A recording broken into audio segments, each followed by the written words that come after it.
बिस्मिल्लाहिर्रहमानिर्रहीम अस्सलाम वालेकुम। आई होप आप सभी खैर आफियत से होंगे। आज की इस मुख्तसर वीडियो में हम ये सीखेंगे कि गवर्नमेंट ऑफ सिंध की तरफ से हेल्थ डिपार्टमेंट के अंदर लेडीज़ हेल्थ वर्कर की जो जॉब्स आई हैं उनका फॉर्म ऑनलाइन फ़िल करवाना पड़ता है। तो वो फॉर्म हम किस तरह से ऑनलाइन फ़िल कर सकते हैं, किस तरह से हम अपना फॉर्म सबमिट करवा सकते हैं, अपने फॉर्म की रजिस्ट्रेशन किस तरह से करवा सकते हैं, इसके मुतालिक आज की इस वीडियो में हम कंप्लीट सीखेंगे। ऑनलाइन फॉर्म फिल करने का जो भी प्रोसेस है इंशाल्लाह हम आपको स्टेप बाय स्टेप गाइड करेंगे। अच्छा, ये वीडियो स्पेशली फ़ीमेल्स के लिए ही है क्योंकि वही फॉर्म फिल कर सकती हैं, उनके लिए ही ये जॉब्स हैं। और फ़ीमेल के लिए एक सबसे बड़ा चैलेंज है, वो ये है कि वो बाहर मार्केट में अपना फॉर्म फिल नहीं करवा सकती। काफ़ी ज़्यादा फ़ीमेल्स के साथ ये इश्यूज़ आते हैं और कुछ फ़ीमेल्स को परमिशन नहीं होती कि वो बाहर जाएँ। तो वो अब घर बैठे अपना फॉर्म फिल कर सकते हैं। इंशाल्लाह इस वीडियो को देखने के बाद वो ईज़िली अपना फॉर्म घर बैठे ही फिल कर लेंगी। उसके बाद जो चालान और फॉर्म का प्रिंट होगा वो डाउनलोड करने के बाद कहीं से भी प्रिंट निकलवा सकते हैं। अगर आप भी घर बैठे ये ऑनलाइन फॉर्म फिल करना चाहते हैं, तो इसके लिए आपके पास कोई भी एंड्रॉयड मोबाइल हो या फिर आपके पास डेस्कटॉप हो या लैपटॉप हो, साथ में इंटरनेट का पैकेज हो। अगर ये आपके पास अवेलेबल हैं, तो आप घर बैठे इजीली फॉर्म फिल कर सकते हैं। फॉर्म फिल करने का जो तरीक़ेकार है, इसका फर्स्ट स्टेप है आपने उस वेबसाइट पर जाना है जहां से आप फॉर्म को फिल कर सकें। उस वेबसाइट का जो लिंक है वो है sts.org.pk। आपने अपने मोबाइल, लैपटॉप, डेस्कटॉप के किसी भी ब्राउज़र में जाएं और सर्च करें ये वाली वेबसाइट। ये वाली वेबसाइट सर्च करें। जैसे ही आप इंटर क्लिक करेंगे तो आपके सामने कुछ इस तरह से इस वेबसाइट का इंटरफेस शो होगा। सबसे पहले देखें, ये ऑटोमेटिक नोटिफिकेशन है जो यहाँ पर आ चुका है। आप यहाँ से डायरेक्ट ही इस पर क्लिक करके भी ऑनलाइन फॉर्म फिल कर सकते हैं। तो यहाँ पर आप देख सकते हैं डेकोरेटेड जनरल हेल्थ सर्विस है Sindh, health department government of Sindh job opportunities for lady health worker. आपने इस पर क्लिक करना है।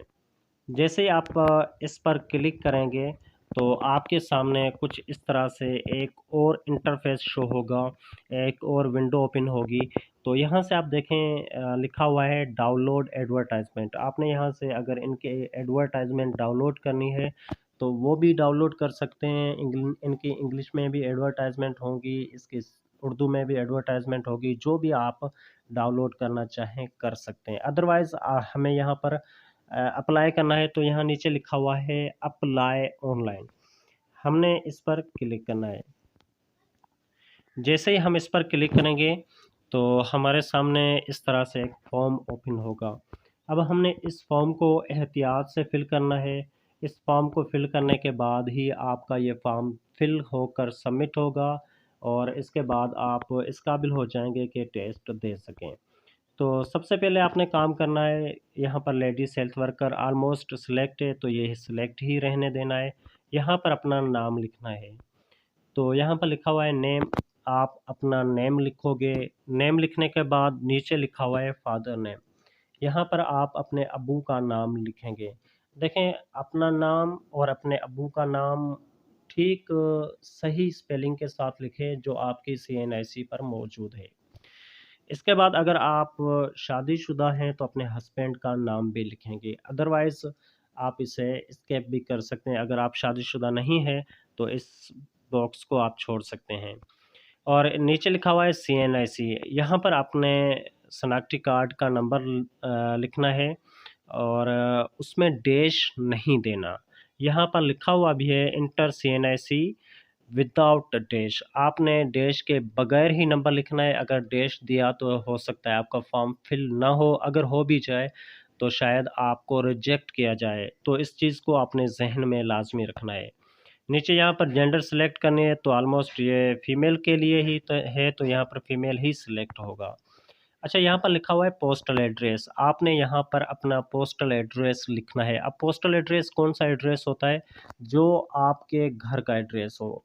अगर आपको अपने एड्रेस का नहीं मालूम, तो आपका जो सीएनआईसी है, उसकी जो बैक साइड है, बैक साइड पर जो एड्रेस है, आप सेम एड्रेस यहाँ पर लिख दें। आपका जो शनाख्ती कार्ड है, उस शनाख्ती कार्ड की जो बैक साइड है, बैक साइड पर जो एड्रेस लिखा हुआ है, वही आपका पोस्टल एड्रेस है। आपने सेम टू सेम यहाँ पर लिख देना है।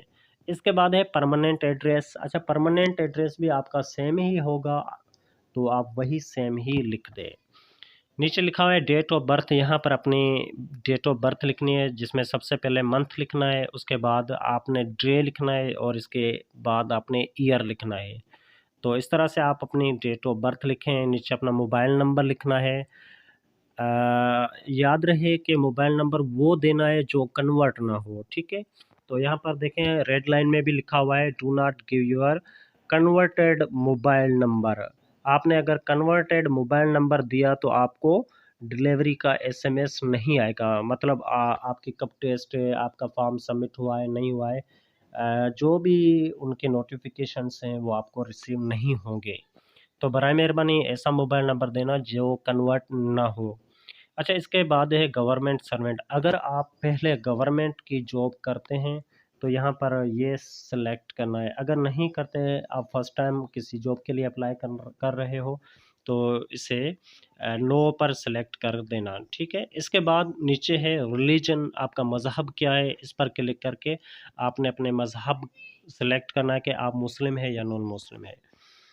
और देन यहाँ पर आपने ये शो करना है कि आप मैरिड हैं, सिंगल हैं। तो अगर मैरिड है तो मैरिड पर क्लिक करोगे, यानी अगर आप शादीशुदा हैं तो मैरिड हैं। अगर आप ने अभी तक शादी नहीं की तो सिंगल पर ही क्लिक कर देना।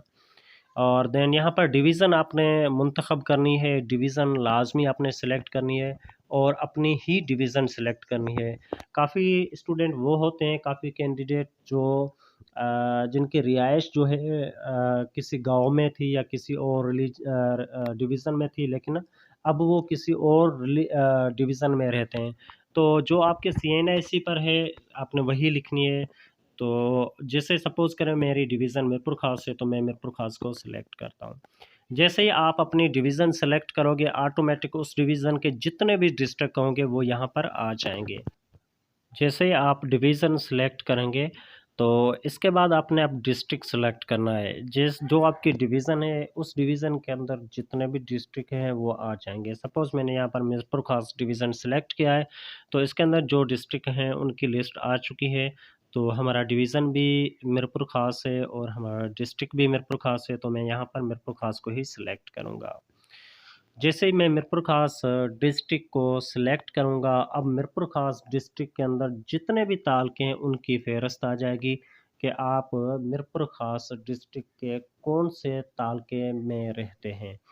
तो यहाँ से मैं अपना तालुका सिलेक्ट करूँगा, कोट गुलाम मोहम्मद। तो देखें, आप जब आप कोट गुलाम मोहम्मद या अपना जो तालुका है उसे सेलेक्ट करेंगे, इस तालुके के अंदर जितनी भी यूनियन काउंसिल्स हैं वो आ जाएँगी। तो आपकी यूसी कौन-सी है उसको आपने सिलेक्ट करना है। तो यहाँ से मैं किसी भी एक यूसी को सिलेक्ट कर लेता हूँ।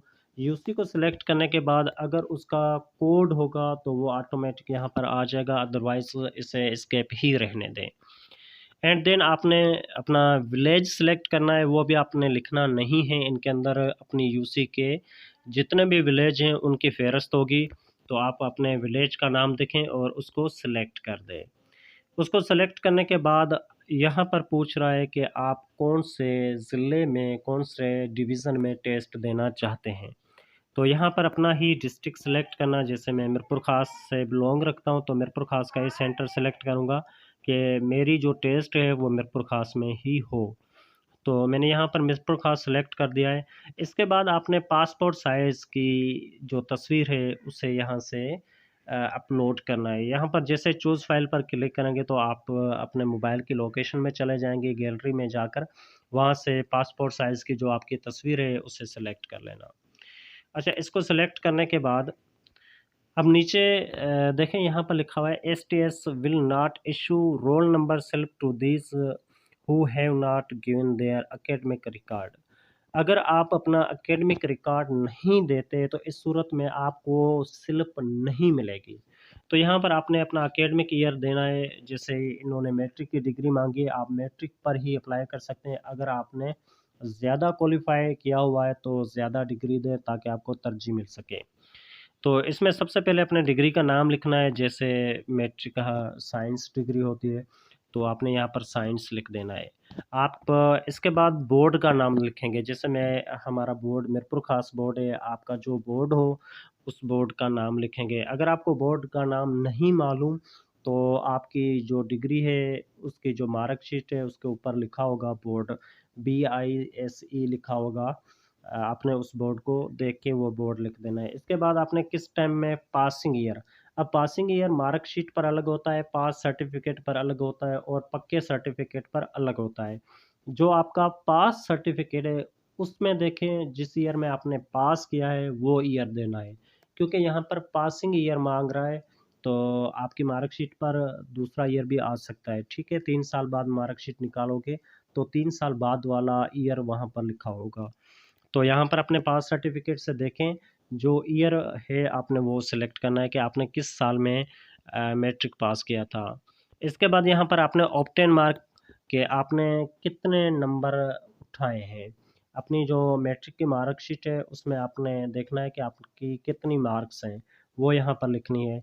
और इसके बाद टोटल मार्क्स लिखनी है। टोटल मार्क्स 850 होती हैं तो आपने वो लिख देनी है टोटल मार्क्स। अब यहाँ पर CGP लिखना है कि आपका परसेंटेज कितना है। अब वो परसेंटेज अब निकाल के वहाँ पर यहाँ पर लिख देना है। सेम यही प्रोसेस है। अगर आपने इंटर किया हुआ है तो उसका भी सेम ही प्रोसेस है, अगर बैचलर है उसका भी सेम प्रोसेस है और अगर इससे ज़्यादा आपने कोई क्वालिफिकेशन की हुई है तो उसका भी सेम ही प्रोसेस है। अच्छा, इसके बाद यहाँ पर अगर आपका कोई भी प्रोफेशनल एक्सपीरियंस है तो वो भी लिख सकते हैं। यहाँ पर उसका नाम लिखें जिस ऑर्गेनाइजेशन के अंदर आपने डेजिग्नेशन यहाँ पर लिखने है कि आपने किस ओहदे पर काम किया है। इसके बाद कंपनी का नाम लिखना है या आपके डिपार्टमेंट का नाम लिखना है कि कौन से डिपार्टमेंट में आपने इस डेजिग्नेशन पर काम किया है, कब से स्टार्ट किया था और कब ख़त्म किया था। ये लिखकर आपने यहाँ पर क्लिक करना है। यहाँ पर देखें साइन कर टिक कर देना है। टिक करने के बाद आप ये जो इंस्ट्रक्शंस है ये भी पढ़ लेना। तो लास्ट में आपने सबमिट पर क्लिक करना है। जैसे ही सबमिट पर क्लिक करोगे आपका फॉर्म फिल हो जाएगा, आपको चालान भी मिल जाएगा और फॉर्म भी मिल जाएगा। तो उसके बाद आपने इनका प्रिंट निकालना है। अच्छा, मैं आपको कुछ इंस्ट्रक्शंस बता दूं तो वो भी आप आई थिंक रीड कर लेना ताकि आपको आसानी हो। यहाँ पर यही लिखा हुआ है कि आपने चालान पे करना है। चालान पे करने के बाद एड्रेस दिया हुआ है कि आपने किस एड्रेस पर इस चालान को भेजना है, जो आपके फॉर्म पर भी लिखा होगा। Thank you for watching.